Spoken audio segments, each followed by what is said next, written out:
in Africa, the informal sector is more prominent than the formal sector. So let me ask, Doc, are you confident about the future of Africa? Yes. I want you to talk from your heart. No. Indeed, I'm confident about the future of Africa. Why? It's one thing to say I'm confident. It's another thing to say that these are the practical step-by-step approaches that we are adopting as a continent in developing the youth. Now, don't you think we are developing the youth for manual labor rather than skilled labor?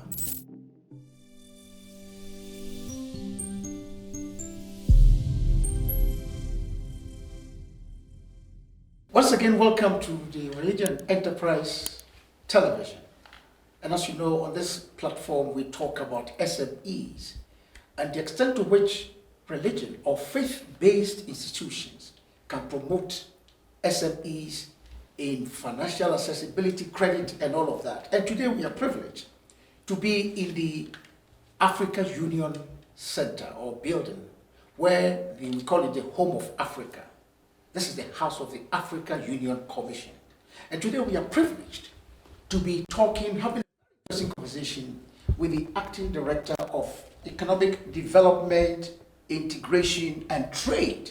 So we are talking to the heart of SMEs on the continent. And I'm talking about Dr. Jean-Denis Gabikini. Your Excellency, you're very much welcome to the Regional Enterprise Television platform. Thank you. Thank you for having me. It's a great pleasure to have this conversation with you. So, Doc, could you mind tell us who you are, where you're from, and what's been the journey so far? Yeah. Thank you for the question. I'm Dr. Gabikini, Jean-Denis. I'm originally from Congo, Brazzaville. All right. And I've been in the house for 16 years now. When you say the house? The African Union Commission. Right. 16 years. I've been 10 years in the cabinet with Professor Konare, Dr. Jean Ping, and Mrs. Madame Zuma. Right. Before I came down to the Departments of Economic Affairs. So that's me. Like I've said, we have been, carrying quite a number of, portfolios of the House and for the African member states. So currently, I'm in charge of economic development, trade, and integration. Wonderful. Which means that, this raises quite a number of questions on my mind.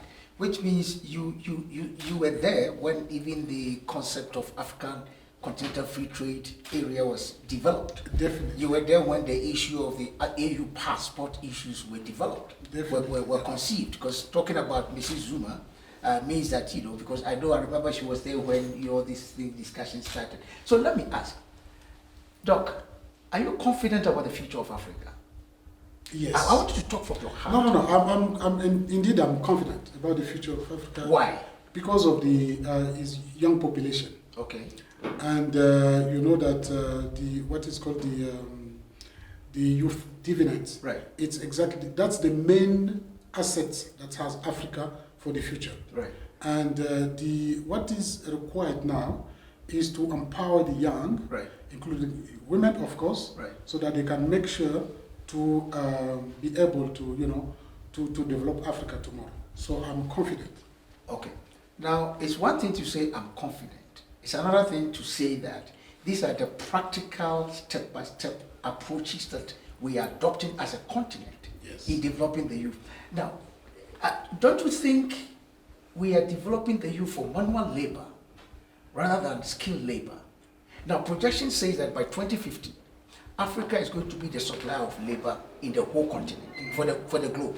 Now, if you talk about the fact that we have a youth population, which is true, but what are we doing to ensure that they can participate in the global boom as far as 2050 is concerned? Yeah, more and more we have quite a number of instruments. Right. Because what is true is that when you look at the curriculum, which was led by our colonial, the colonial masters. Mm-hmm. The curriculum was not made for us to be technically enough powered to be able to develop a country. Right. So now the mindset shift is that we should come up with more engineers, more technical people that can conceive programs can conceive strategies.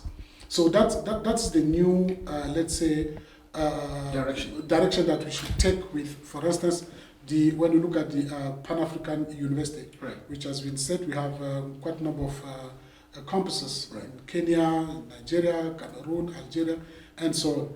And the new thought is that instead of having, people who will be there, their training is not really aligned with what is required on to the be job market. Job market. This mindset change will make sure, of course, that in the future we will have young people, will be able to be to effectively, implement programs, and so on, develop the country, and come up with be innovative. So I don't want us to go into the statistics because that will take quite a bit of time. But are we saying that from the African Union Commission standpoint, there is a much deeper collaboration between African Union, as so to speak, our president, and the Pan-African universities, to the extent that the strategy now is to focus on bridging the gap between skills acquisition and relevance of skills to the job market? Definitely, because Pan-African University, one of the African Union institutions. So the project is that we work with the private sector, because when you look at the rate of employment rate in some developed countries, we can even say that up to 95% of the job creation is by SMEs. Right. So you can't train a young guy without, relying on exactly what is required, the qualification required by the employers, like the SMEs. Right. So that's why now we have more and more collaboration with the private sector, because we are promoting the private sector. Right. We have for instance, now, today, we have in Nairobi ongoing the private sector forum, the EU private sector forum, when we are bringing young,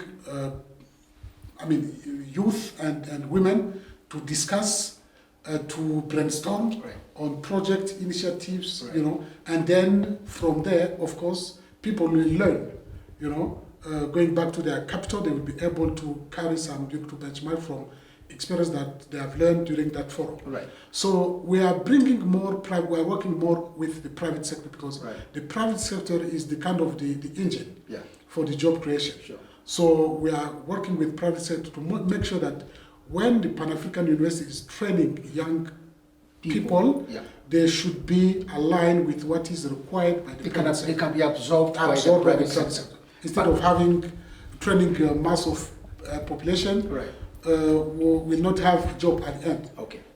That's the curricula that we are developing now. No, what we had from the legacy from colonial, it was just to produce, and then but now we are blending it. Exactly. Exactly. If you have just joined us, we are talking about the future of Africa. As we've seen, Africa, we believe, is the future of the world. And therefore, if we are going to prepare our young people to be the future of the world, it is important that we understand what are the strategies being used. And today we are privileged to be talking to Dr. Gabikini, who is the Acting Director of Economic Development, Integration and Trade. And that is a conversation that we are having. Doc, now let's be realistic here. Statistics show that as of 2021, of all the young people in Africa, only 48% are able to move from primary school to secondary school. And between secondary school and university, only 10% are able to go to university as of 2021. Now the question is, if we are focusing on skills development and we are focusing on Pan-African University, what are we doing for the huge number of young people that are not able to get to even the university level? If 48% are able to go to secondary school, which means that close to about 52%, and which are going to grow to become unemployed in our continent. What are we doing about such people? Yeah, thank you for that question. I mean, what I can say is that, you know, at the end, what is not, what is required is not only the, you know, the university degree. Absolutely. In terms of job creation. Mm-hmm. There is vocational training centers Right. that has been, you know, over some countries that have developed vocational technical training centers. Right. And the focus should not be on worried about how many young people are going from, you know, secondary school to university, Yeah. but more or less to make sure that even if we have, you know, this vocational training, professional training center that can really Right.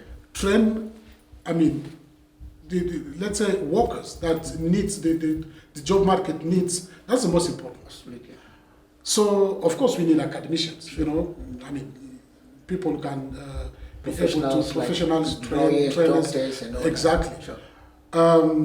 But what is also needs here, the investment. You are talking about 2021. Yes. There are quite a number of, you know, the context also Right. Yeah. made it difficult for some countries, you know. For instance, you take countries like Ghana, you know, Yes. where the current president came, installed very bright, you know, programs, Right. the free, Right. you know, Right. Sure. free education. Yeah. What happened is that, you know, at the same time, there were no provision for the mass, how to absorb them, Yeah. because now everybody wants to go to school Right. because it's free. Right. But at the same time, it could have been also, the policy could have been accompanied by the investment, Development. development and investment Right. in, you know, these small and medium enterprises. Right. Because one of the strategy that we had this discussion before, which was done in Tanzania, Right. is that you set kind of, you know, the guarantee fund that will support the small and medium, you know, enterprises, and then you inform also bankers, because what we have also noticed from the African, you know, the African Union side is that Africans are not really working with the bankers. We don't know why. What is the problem in our countries? You know, people are more keeping money in the house than to work with the bank. You know, with the financial institutions. So the government they also should set policies that will, you know, allow bankers to borrow money to the young people, Sure. guaranteed by the government, Right. to make sure that, you know, they are also secured. There is no waste, you know, Right. and for the young population also to come up with, you know, innovative, you know, we are talking about the research and development Right. during the session. Right.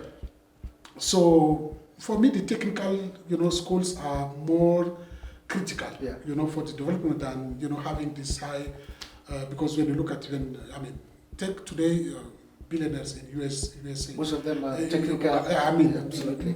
Yeah. how many had, Yeah. you know, how many of them, you know, got Went to PhD university. or, Yeah. so, I mean, that's for me one of the key that should be pay attention. I think you're right. I mean, if you look at Germany, for example, Canada, Germany, you know, of course. it's one of the countries. Japan, Japan. you know, is also one of them. So technical, vocational training, professional center Right.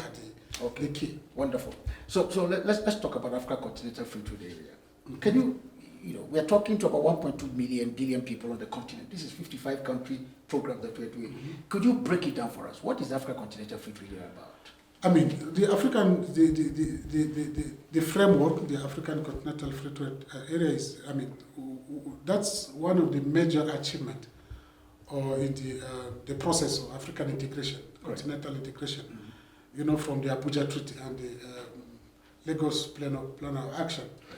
And this framework, of course, is to, you know, to open up African markets, to allow our, you know, citizens to trade among themselves in the way that, you know, they have this free, you know, movement, capitals, and also labor and so on. So what is the launching happened was supposed, I mean, was done in 1st January 2021, and now we're waiting for the report on how many countries have started trading in this context, this framework, the CFTA, and we really hope that it works. We hope that it will work and also allow Africans to trade among themselves. And from that, we also have to keep in mind that the AfCFTA framework is not the last stage of the African integration, because we still have to go to the custom union, common market, and So the next step now for us, we have started brainstorming about the readiness, assessment to kind of towards the custom union, the African custom union, and the common market, so that when we will then have this common, the custom union, it will be easy for African countries to adopt the common external tariff, so that then it will be very easy for us to trade with the third parties. So the AfCFTA agreement, we really are hoping that it will move. It works. It moves faster than expected, and that also was one of the recommendations for the last summit from our heads of states, to make sure that it is implemented as quick as is expected. I'll come back to what you anticipate as part of the bottlenecks, but talking about the African continental free trade area, in Africa, almost about between 60 to 70% of SMEs are in the informal sector, which is largely managed by women and young people. Now, the other thing is that most of these young women and young people, women and young people, I don't want to use the word uneducated. I don't want to use the word illiterate, but most of them are uneducated when it comes to technology and a number of these things. My question is, how are we going to empower these informal SME operators to participate in the African continental free trade area? And I want you to address this matter both from the standpoint of for example, technology and access to finance. What is being done? And I know there are a number of programs that the AU Commission has put in place. Can you educate our people? Yeah, thank you. No, because you see, the challenge is that a lot of time when we hear Africa Continental Free Trade Area, people talk so much about the policy, the framework, without going down to talk about the practical steps that you guys have done to empower women and the young people in the informal sector. What hope can they hear from you from today? Yeah, you are right. It is well known that in Africa, the informal sector is more prominent than the formal sector. And also, we still don't have tools to well capture the information from that sector, the informal sector. And from the African Union, of course, what we have been doing with, I know some AU departments are working on with migration, trade, labor, and so on. They are working on how to assist our member states to formalize the informal sector, to help those workers, traders, young people, women, who are very, even for when we look at from the tax policy point of view, it's a lot of loss for our governments. We're talking about the investment and domestic resource mobilization. Absolutely. And this is one of the policies that should be implemented to help our women and youth to be now officially part of the, let's say, the formal processes. And these policies should be implemented. And we have, like I've said, we have, sister departments who are working on with partners, with our member states, including the RECs, the regional communities, to make sure that, policies are put in place to formalize, to make the informal sector, formal, and we should assist them, because those people are making a lot of money. That is not really under the control of our governments. and more people, the informal sector is transformed to formal sector, the government will have more resources. More, I mean, it will be easy for them to mobilize more domestic resources, because apart from the financial illicit flows that is well known, you know, but from the informal sector also, there is a lot of tax, you know, I mean, resources that could be collected by our respective government.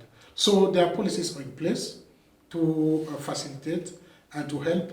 Of course, you are talking about not only talking about policies, but the issue here is for us as the African Union Commission to help our member states Absolutely. to implement, because policies are there. Yeah. The issue is about the implementation. So we will do a lot of advocacy. Awareness, sensitization also to, you know, for instance, now we're having in October the STC, the Specialized Technical Committee Ministerial Meeting, which will bring together Ministers of Trade, Tourism, Industry and Minerals together to discuss some key instruments. So those instruments are going to be submitted to the January-February Summit 2024. So our role is to set policies and then to also assist, facilitate the implementation of those instruments by our member states. But when we know the issue is critical for our you know, respective governments. So you, from where you sit, there's hope for SMEs in Africa? Definitely. Including those in the informal sector? We'll come back to another issue, but in case you have just joined us, this is the Religion and Enterprise Television, and we are focused on SMEs. And today we are talking about the Africa Continental Free Trade Area and the Agenda 2063. Why? Because we are privileged to be having the Acting Director of Economic Development, Integration and Trade at the AU Commission, Dr. Gabikini. And we are talking about the informal sector as well. And so this is what we are discussing. Doc, it's interesting you mentioned taxation. In Africa, when foreign companies come to Africa, they enjoy tax breaks, sometimes 10 years and what have you. And yet when the average African starts a business and he makes the mistake, and I'm using the word, he makes the mistake to register the business, chances are that within 3 years that business will collapse. And simply because the taxman goes after them, irrespective of whether they are making profit or not profit. And so most businesses remain informal because they are afraid of the taxman. Is it possible for Africa to develop certain policies that will give tax incentives to startups in Africa, for example? As we see in the UK, we see in Germany, we see in Japan, we see in America. Why don't we do that in Africa? To encourage our informal SMEs to formalize the operations after a certain period, so they can also become, you know, avenue for tax mobilization for our government. What is preventing us from that? Yeah, there is nothing preventing us from, you know, doing that. I mean, once again, you know, I'm coming back regarding the implementation of policies, programs. Instruments are there. We have instruments. So what is preventing us? I mean, you know, when you look at some, you know, systems, they are not made to allow, let's say, policymaker to be able to act without having this, you know, pressure from the corrupted system, to be honest. Because if you are talking about external, you know, this investor coming and break, you know, our taxation law and also be the incentive for them to invest in the country. But the problem here is that, you know, if the policy is not made to be respected, the law, rule of law, be respected by officials, you know, who are supposed to, you know, then we have problems. Absolutely. Then we have problem, because you can't facilitate, let's say, you can't promote an external actor on your market, you know, and then try to not to give some space to your own people, And that is also one of the issue that we have to discuss, Right. At the policy level. Right. Because the issue here is not only because if you don't give, you don't promote your local, investor or your local SMEs, give them some incentive, like you said, Right. for them to invest or to trust the government, to trust the state, to trust even the financial institutions locally. Sure. It's going to be difficult for them to become formal. Right. They will want to remain, Right. because they know that when they break the law, they will be chased. But that law is not supposed to be, to be applied only to them. Right. Should be, something that could be applied to everyone. Absolutely. So there is where is the problem with our, I don't want to talk about our, policymakers, because. But why not? I'm from the AUC. And, Yeah, but are you not part of the problem? all of us.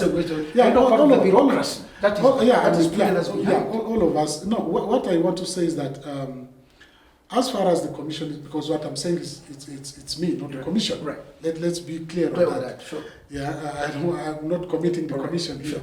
No, what I'm saying is that it's my own view as professional. Right. Is that our role just to assist or help our member states, right, to have this mindset be changed, because right, exactly what you are saying is true. Absolutely. It's well known in most of African countries where the citizens are not privileged to be able to invest or right, to manage properly their business. And it doesn't also help our government, our countries. They are losing a lot. Because if you are organized and you set clear rules that everybody follows, and you put in place mechanisms to monitor, to support, of course you will be beneficial. Absolutely. So these are kind of the policies and right, strategies that as a commission, we are putting in place to once again to assist and support our member states. Yeah. Now, let's go to Agenda 2063. What is the Agenda 2063? Me understand, you understand. For the average African, what is Agenda 2063? Yeah, thank you. The Agenda 2063 is the continental vision. Yes. Because we were of the view that we were navigating without any clear, guidance and right, clear vision. Right. Where are we going? What should we be doing to reach the goal? Right. That vision. Right. What activities, programs, that should be put in place to make sure that we reach that vision. Sure. So that's the Agenda 2063. Wow. The 50 years vision after the 50 years of OAU that we celebrated in 2013. So we, the Agenda 2060 has priorities. It has priorities, and also there is the 10 years implementation plan, which just has been concluded. Now we're within the second phase. And, key flagship programs that we have within the Agenda 2063. So almost in all the areas, you can go from the infrastructure, governance, youth, right, women, economy. Is that the 7 aspirations? Yeah, 7 aspirations, right, and priorities. Right. So if we follow, the issue here again, I'm coming again to the issue of implementation. Absolutely. Because I've witnessed some African leaders talking about the National Development Plan or Regional Development Plan. Right. They will more rely on the SDGs, right, the agenda 30 years than on the Africa aspirations on the Agenda 2063. Right. So that's, well, sometimes it's a bit awkward for us. They go that way, they get something from, that's one of the reasons, because to be honest, I remember we met one minister, right, in one of the African countries. We went to, it was to advocate on the financial institutions, because we are promoting the establishment of the 3 right, Pan-African financial institutions, the African Central Bank, the African Investment Bank, and the African Monetary Fund. So we are lacking ratifications, right, for the African Monetary Fund. So when we went to meet that minister, discussing with him, what he told us, it was clear. You have aspirations, we have speeches, we have talks, but you don't have money. When we are discussing about the agenda 30th SDGs of the UN, UNDP comes with the money. When they will tell you that, okay, when you are developing your national plan in the area of education, health, this is, just let us know how much do we need. So that's also one of the issues that. So how do we solve that problem? We are talking about the financing of the union. We have, Professor Kaberuka, who is leading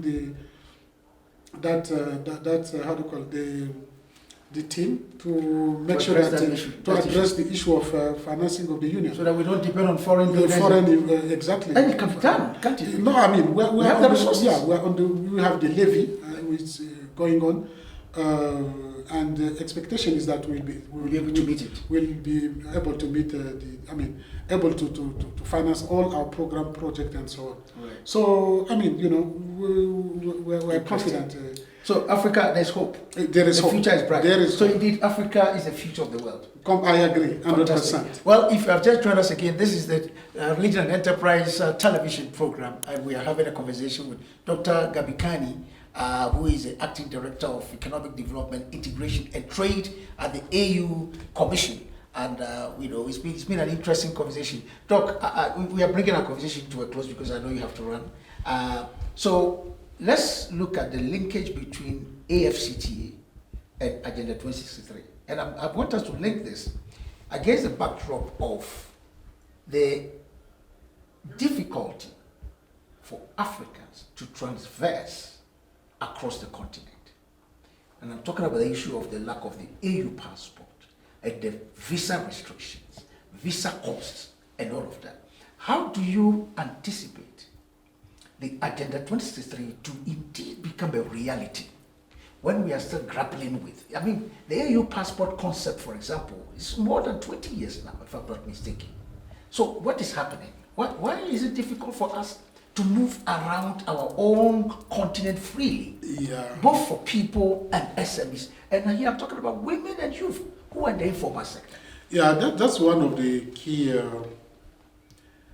questions that all African citizens are waiting for to be able to move freely, across African countries. And we have the protocol, the free movement of people, which is pending ratifications.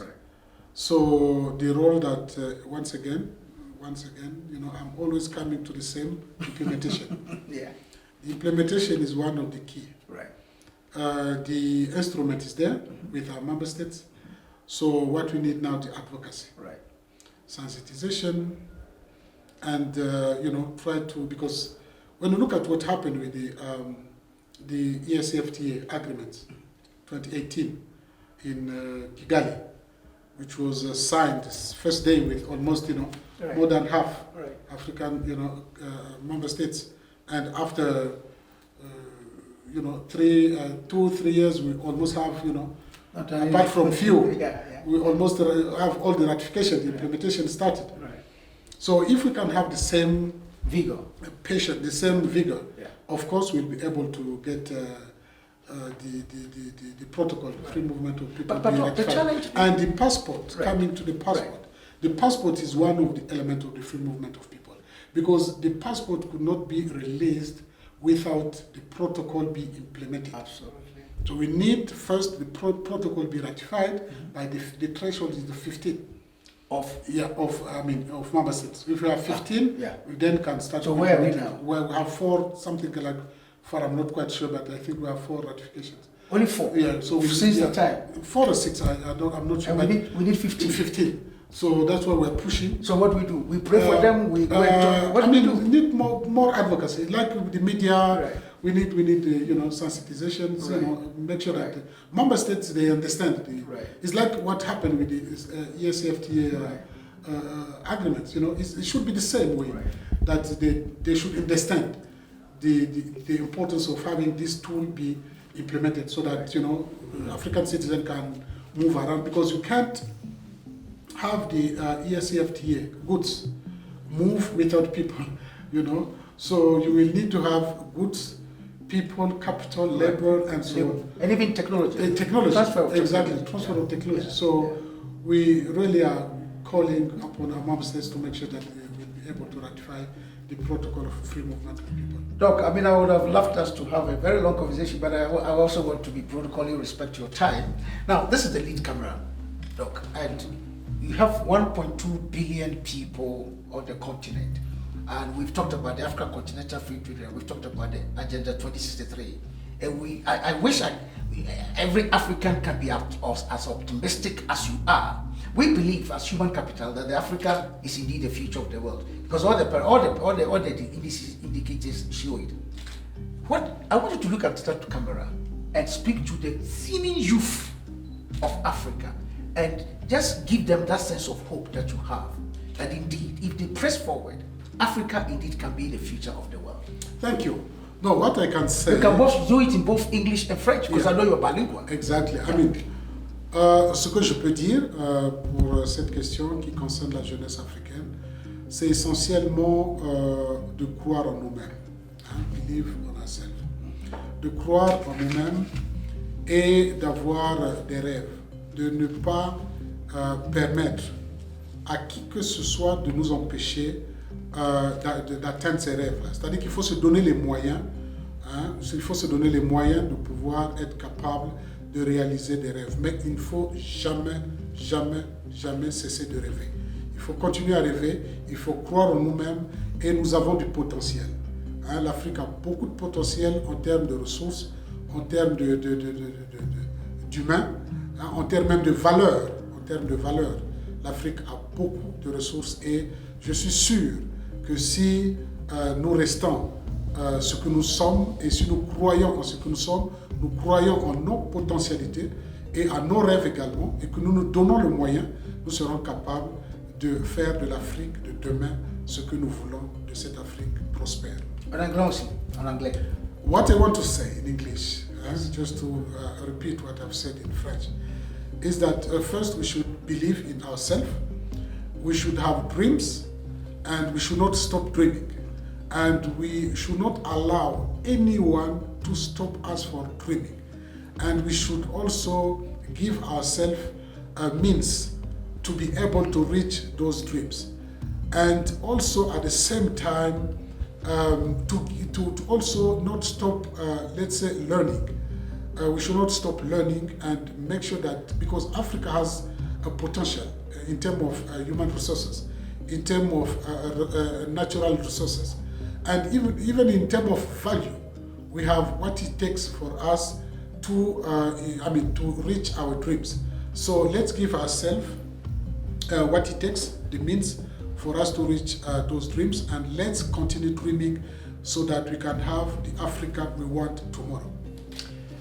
This has been the Religion and Enterprise Television, and we've been talking about SMEs and how we can develop this continent from the standpoint of the African Continental Free Trade Area and the Agenda 2063. And we've been having a very interesting conversation with the Acting Director of Economic Development and Integration and Trade at the Africa Union Commission, Dr. Jean-Denis Gabikini. It's been a pleasure. Thank you for having me. And we look forward to having another conversation with you in the future. Definitely. And I wish you the best. Thank you. As at the African Union Commission. Same to you. Thank you. Same to you. Thank you. Thank you so much. Africa needs you.